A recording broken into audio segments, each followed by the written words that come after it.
حاسس انك مش قادر تنسى غلطاتك؟ كل ما تحاول تبدأ من جديد حاجة جواك بتشدك لورا. انت عارف ان موسى قتل لكنه تاب وبقى قائد عظيم لشعب كامل. بولس كمان كان بيضطهد الكنيسة لكنه لما عرف الحق قلبه اتغير وبقى من اعظم الرسل.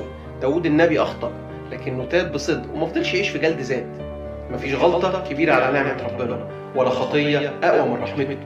الشيطان عايز يحبسك في الماضي، يخليك تفتكر كل لحظة غلطت فيها، كل كلمة ندمان عليها. بس ربنا عايزك تتحرر وتتوب وتقوم تكمل الرحلة معاه. لو بطرس كان استسلم لليأس بعد إنكاره للمسيح كان زمانه ضاع وسط الندم، لكنه اختار يرجع ويتغير ويبقى كارز عظيم. الكلام ليك وليكي وليا. ربنا مش بيتعامل معاك بناء على فشلك، لكنه شايف فيك الصورة اللي هو خلقك عليها، ابنه الحبيب اللي له قيمة ومكانة. ربنا بيقول لك قوم سامح نفسك وابدأ معايا من جديد.